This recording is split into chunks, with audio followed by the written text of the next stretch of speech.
Let's break down 5 sleepers who might surprise you with how high they get drafted and could be on the Falcons' radar on day 2.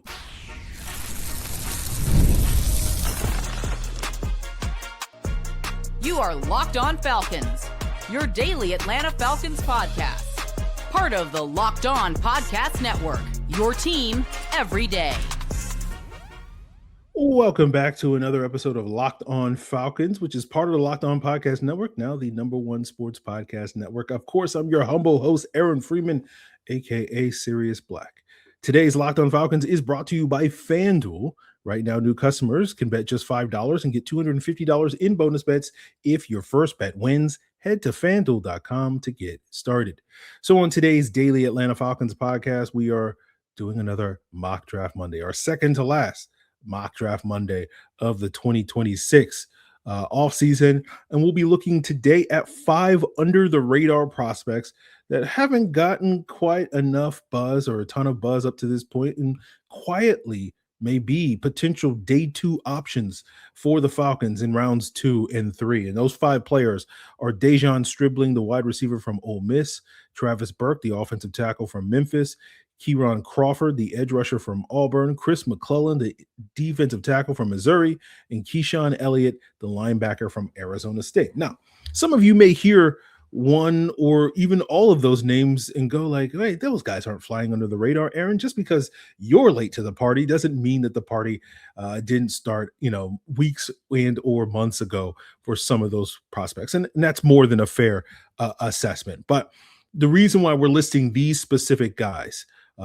in addition to my ignorance, but mostly because these have been guys that for most of this draft cycle leading up to this point have been firmly day 3 sort of guys. And now there's some indications that maybe these guys are really in the mix for day 2 of the draft. And a lot of that we're basing on, Dane Brugler of The Athletic dropping the beast this past week, and Dane having second, third round grades on all of these guys, 4 of those guys being in his top 100. The 5th one that is not currently in his top 100 was in his top 100, back in February.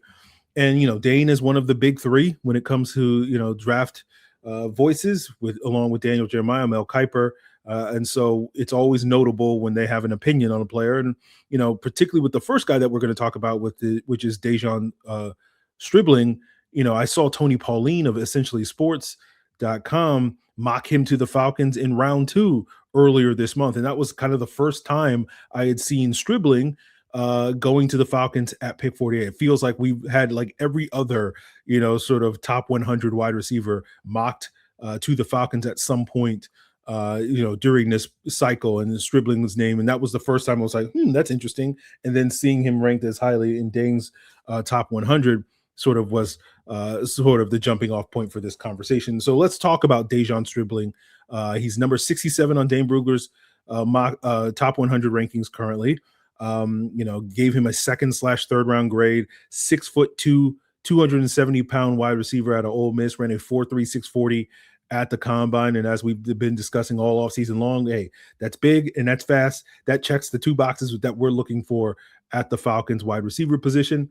Now, the concern with Stribling is, there's a little bit of a stigma with Ole Miss wide receivers, similar to what we've discussed with Chris Brazzell out of Tennessee and Tennessee wide receivers, where you look at some of the highly touted Ole Miss wide receivers, particularly in the last, 5-7 years since Lane Kiffin got there. Have been really good college players, but hasn't quite translated to them being good at the pro level. Jonathan Mingo being a prominent one, Elijah Moore being another one. We'll see if Jordan Watkins and Trey Harris can, change the narrative when it comes to that. So you do worry a little bit about that, just because that offense isn't necessarily conducive. It's not a pro style offense. And so that puts their receivers, like we discussed with Brazzell several weeks ago, kind of behind the 8 ball when it comes to adjusting to the NFL. But like Brazzell, Stribling did go to other schools prior to Ole Miss, so he isn't purely an Ole Miss guy. So that's part of why we're not trying to hold as much of the stigma against Brazzell as well as Stribling. Stribling spent 2 years at Washington State, where he overlapped with Cam Ward, 2 years at Oklahoma State. He led both Washington State and Oklahoma State in receiving in his second seasons there. He was second this past year at Ole Miss behind Harrison Wallace, and preventing him from leading that team. And so that's notable, where it's like, okay, you played in 3 different systems, although, again, arguably those systems are very air raidy. And again, it's always debatable whether or not these air raid offenses, these air raid wide receivers are getting acclimated to the pro game and have to pick up the pro game and whatnot. But it is at least notable that, hey, you're working in 3 different environments, 3 different offenses, and you're the best player on those 3 different teams. And so, what has stood out to me with watching this guy, and I should note with all these guys, I haven't done a deep dive on any of them in terms of sitting down and breaking down the film. So we're going to be relying heavily off of what Dane Brugler has to say about these guys to give you kind of a summary, but having watched a little bit of each one of them, just so I can have a little bit of familiarity with them, so I can come on the podcast and not be completely ignorant, and sound like an idiot. But watching some of Stribling, what did stand out to me was how tough and physical he was after the catch. Like, kind of, they ran a lot of hitches at Ole Miss. And so they would throw a hitch to him and he would just turn around and just try to bull over guys. And you like that, that mentality. You see it with Drake London. So that feels like a good match, and him bringing a little bit more vertical speed down the field to Drake London. You like that mix. The knock on Stribling was like the wiggle wasn't great after the catch, right? He's much more seemingly, in my eyes, and we'll see if my opinion changes if and when I have to do a deeper dive on him, but he seems more of a straight line speed guy. But he's very fast.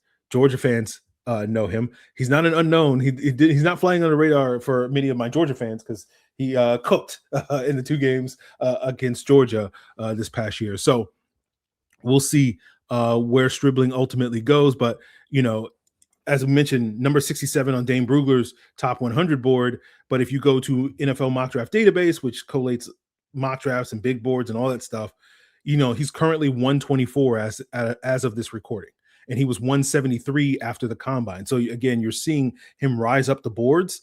We'll see if he gets to a point where he's in the top 100 by the time we get to the draft. But you look at Pro Football Focus's mock draft, his average draft position is 109. You look at Pro Football Network's board, which is the other very popular mock draft simulator, he's like 150 on their board. So that's why we sit here and we go, these are sleepers, these are under the radar guys, because I think a lot of people, particularly, I know a lot of fans base their opinions off of where they think guys are going to get drafted based off of the mock draft simulators. And I always, I'm not going to go on that rant today, but I always feel like you got to stop doing that. And so, like, I think a lot of people are like, oh, this is a 4th, 5th round wide receiver based off of some of these rankings. And we may be talking about him at pick 48. So that may be something worth considering. But we'll leave you, the last thing we'll leave you is Dane Brugler's blurb on him. He says, overall, Stribling isn't the most well-rounded in terms of his route success, but he is a big-bodied athlete with strong ball skills and a pro mindset. He has the talent and competitive toughness to settle into a wide receiver 2/3 role for an NFL offense. So, that's what you're looking for, that sort of complementary piece. That sacrificial X. We'll see if we can get Matt Harmon on the podcast between now and explain what the sacrificial X is going to be. But that's kind of how you sort of envision Dejon Stribling. So next we'll talk about an offensive tackle that could be the Kaleb McGary replacement, and an edge rusher that could be pretty good James Pearce insurance. And we'll do that as we continue today's Locked On Falcons. It's tax time, but for a lot of us, the old way of doing taxes is a lot. Trying to book an appointment that's not the most convenient, sitting in the waiting room with a stack of papers, emailing back and forth and wondering if they really get your situation. But this year, you're getting a major upgrade. Intuit TurboTax now has in-person locations nationwide. You can meet face-to-face with a real tax expert, and your documents get uploaded straight to your TurboTax app on the spot. And just like that, you're done. Your TurboTax expert works to get you every dollar you deserve, while you get real-time notifications as you go about your day. It's the relief of walking in and meeting a real person and walking out knowing your taxes are being handled right. Head to turbotax.com/local to find a store near you and book your appointment today. Now, the pressure is high in the NFL, and so it is in your workplace, with deadlines, overflowing inboxes, and that one position you have to fill sitting wide open like Dejon Stribling on a go route. when the pressure is on, you need the right hire. Indeed is all you need. Indeed, sponsored jobs helps you reach the right people who actually fit what you're looking for. So you're not just hoping the right candidate stumbles across your post. Over the next minute I'm talking to you, companies like yours will have made 27 hires on Indeed, according to Indeed data worldwide. So if your hiring spend less time searching and more time interviewing candidates who check all your boxes with the right skills, experience, and location by using Indeed sponsored jobs, and you can get a $75 sponsored job credit to help give your job the premium placement it deserves at Indeed.com/podcast. Just go to Indeed.com/podcast right now and support the show by saying you heard about Indeed on this podcast. Indeed.com/podcast. Terms and conditions apply. Need to hire? This is a job for Indeed sponsored jobs. So before we continue today's episode, I wanted to let you guys know about the Everydayer Club. If you're tired of all the ads, right, at this point in time, well, you can get an ad-free version of Locked On Falcons as well as other perks by joining the Everydayer Club. And you can find all that information and access to that at the link in the description below at lockedonfalcons.supercast.com. So let's talk about Travis Burke, the Memphis offensive tackle. Now, we briefly touched upon Travis Burke a couple of times on the podcast over the last week or two, but Dane has him at number 79 on his big board. It has a third-round grade on him. He's the 6'9", 325-pound behemoth. Okay, technically he's 6'8" and 3/4, right? That makes him the 8th tallest player in the entire mockdraftable.com database, which goes back to, I believe, 1999. Now, some people may say that's too tall to be an offensive tackle because it affects your leverage, low man wins and all that stuff. But we've seen offensive tackles roughly, slightly shorter than Travis Burke.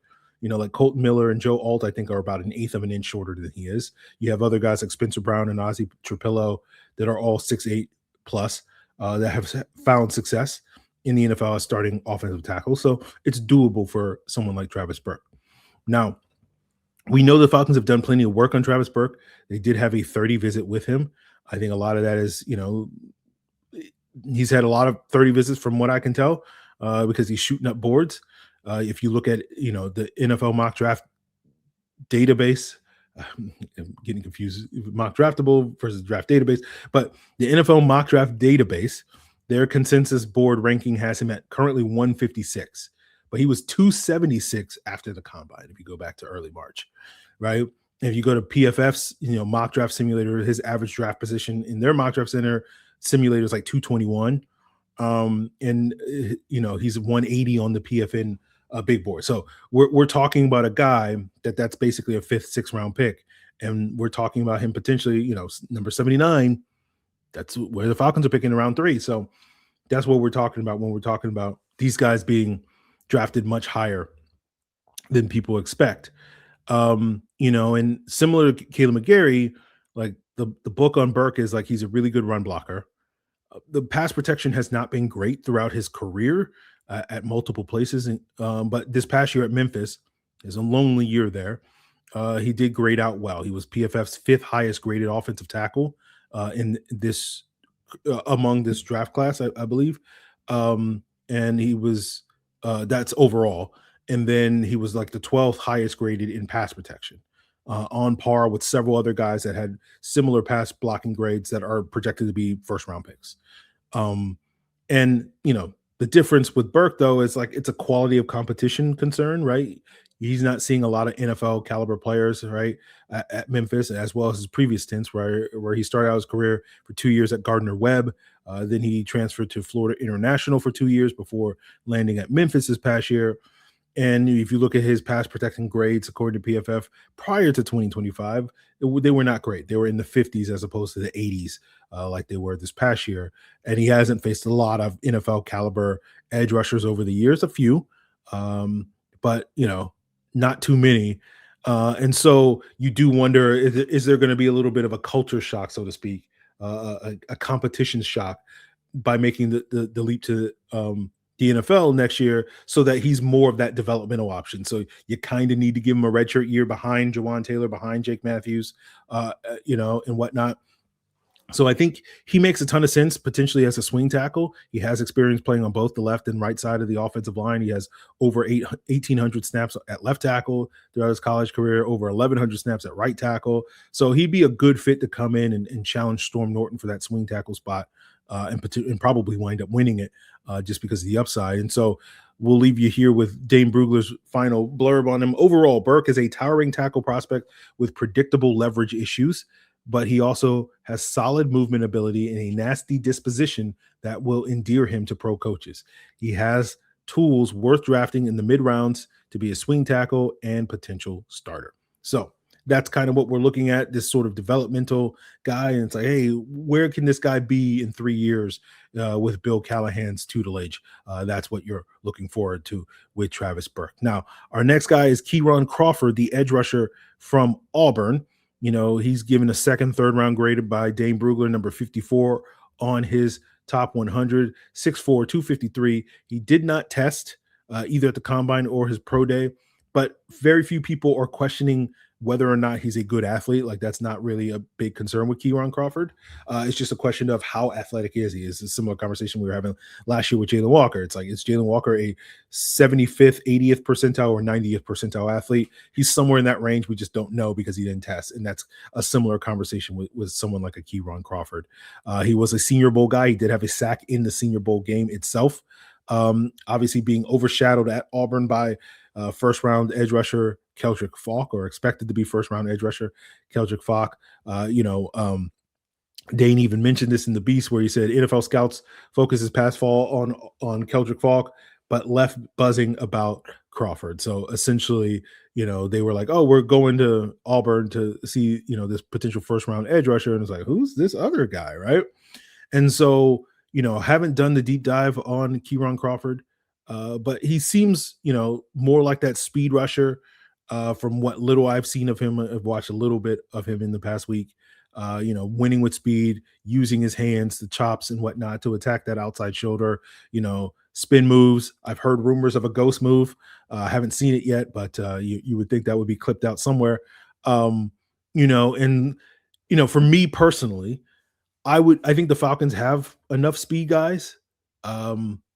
Although, you know, we'll see what, you know, there's potentially one less, depending on what happens with James Pearce. So that changes the math a little bit. But, you know, because I feel like Walker and Pearce bring enough speed into that room, I would love to complement them more with power. And maybe there's more power to Crawford's game than I'm giving him credit at this point in time, just because I haven't done the deep dive on him. But we know Jeff Ulbrich, you know, is basically like, just give me good players and I'll figure out a way to use them.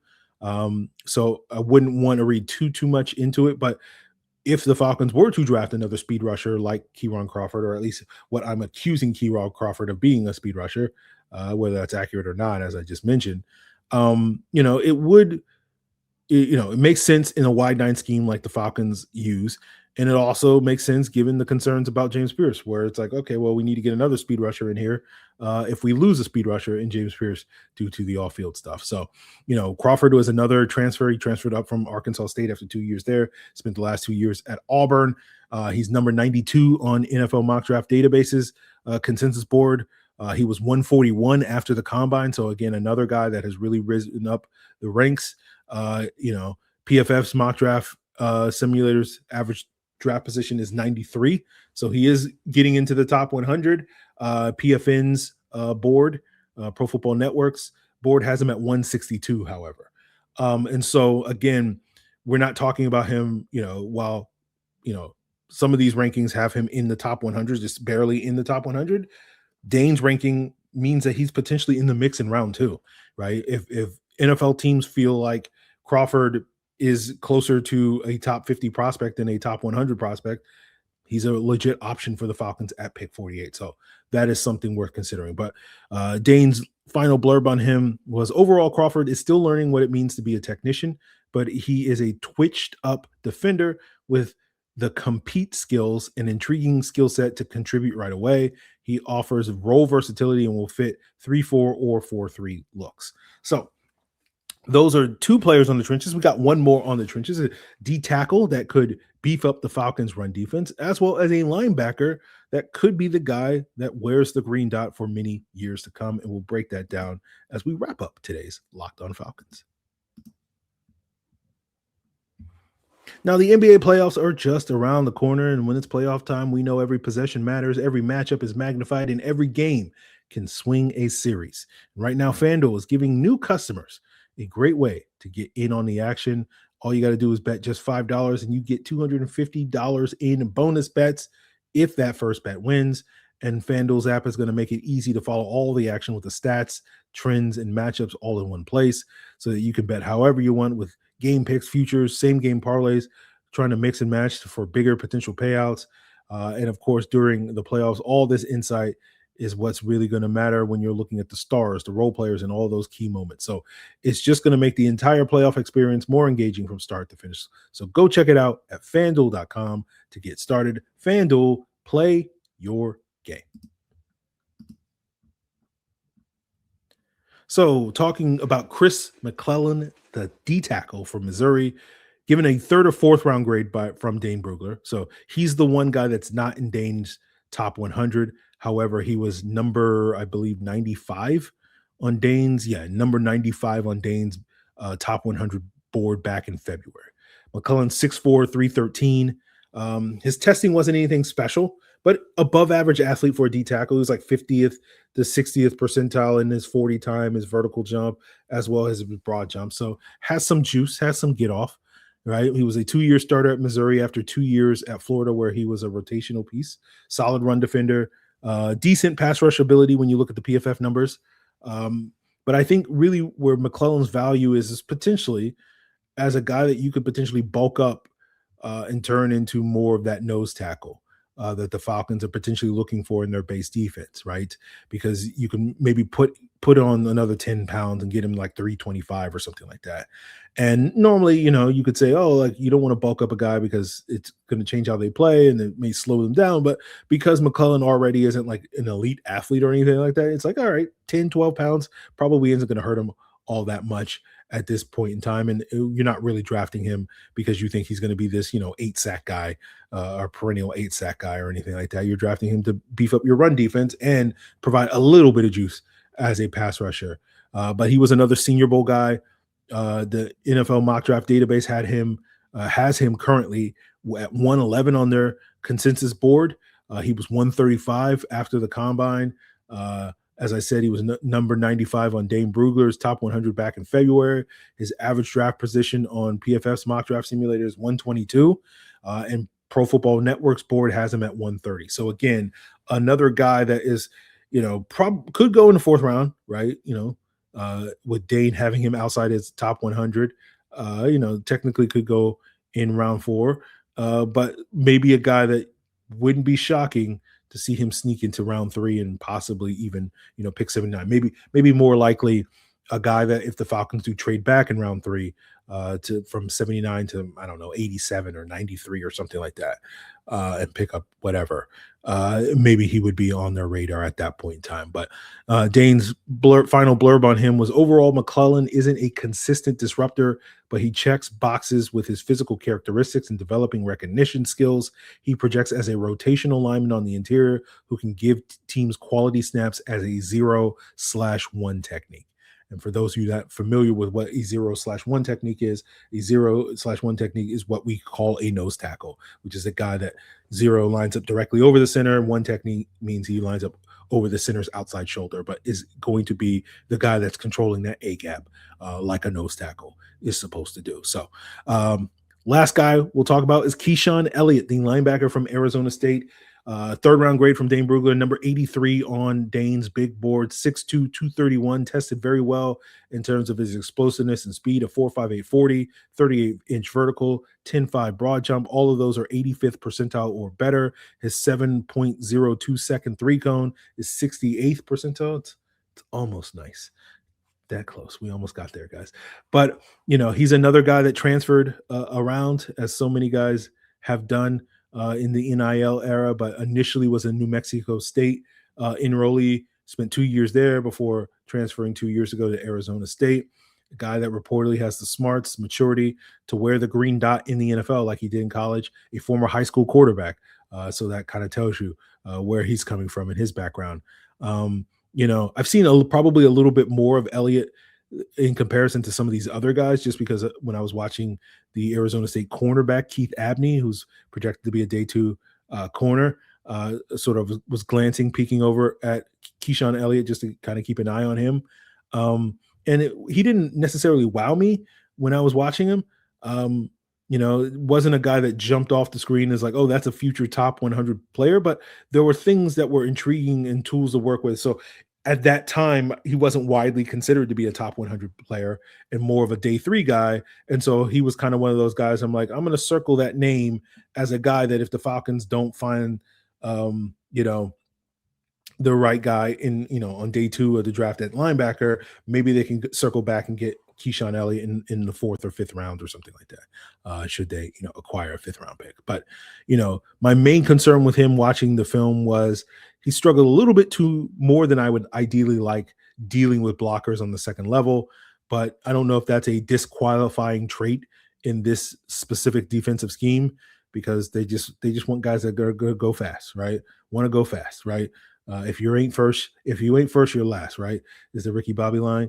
So that's kind of Keyshaun Elliott. And he showed some of that juice at the combine and whatnot. But, he is currently 126 on NFL mock draft databases, consensus big board. He was 216 after the combine. His average draft position on PFF's mock draft is 101. PFN's Pro Football Network's board has him at 178. And so Dane's final blurb is, overall, Elliott must prove his value on passing downs, but his instincts and football character are attractive qualities for what NFL teams desire at middle linebacker. So those are 5 guys that, perusing through Dane Brugler's The Beast over the last several days, that was notable to me where Dane had these guys ranked compared to where you see these guys ranked on consensus boards, where you see them ranked in various mock draft simulators. And so I'm sure some of you guys have run your mock draft simulators and you're drafting some of these guys in round 6 or 7 in your mock draft simulations. And now I'm coming on the podcast and telling you, hey, they might be a 3rd round pick for the Falcons. And we'll see how it ultimately boils down. Who knows at this point in time. But as I said at the top, like, Dane is one of the more plugged in people. And his rankings aren't based off of what he's hearing solely off from NFL teams, but he does check in with NFL teams and talks with NFL scouts. And so Dane's not the type to basically go off the reservation. So if he has a guy at, number 83, you can bet other NFL teams have that guy at, that high as well. And so we'll see if the Falcons wind up being one of those NFL teams and wind up selecting any of these guys in the 2nd, 3rd, maybe even 4th round of this upcoming draft. And just a couple of names that to me have stood out that aren't maybe getting as much buzz as other names that we've talked about ad nauseum. And at this point, as we're like 10, by the time most of you are listening to this, we're like 10 days away from the draft, just throwing as many names at you guys over these last 10 days to see what sticks, so that you be like, oh yeah, we did talk about that guy, rather than, the last thing I would hate to have when we do our, rapid reactions to the draft on, Friday night and Saturday night here on the podcast is for us to bring up names that you guys haven't heard. Like I don't know anything about this guy because this is the first, so that's part of this process. So we'll continue talking more about some sleepers and some under the radar guys, just to, the shotgun approach of draft knowledge. We'll get some guests on in the coming weeks as well to give their insights into some guys. But that's going to do it for us here. Let me know if, you haven't been sleeping on any of these 5 names. Do any of them stand out? Please leave a comment. Hit me up via email at lockedonfalcons@mail.com. If you're a Locked On Falcons insider, you can find that out. If you're part of the Everydayer Club, hit me up in the Locked On Podcast Network Discord. If you're part of the degenerates that are part of the Locked On Falcons Discord, yeah, you can hit me up there too. It's just avoid the degeneracy. So those are my thoughts on that, guys. Appreciate you. And if you never miss an episode, the Everydayer Club is built for you. So you can get Locked On Falcons ad free, get premium members only Discord access, some sweet Locked On merch, and so much more. All you got to do is head to the link in the description below at lockedonfalcons.supercast.com to join the club. It is all part of the Locked On Podcast Network, your team every day.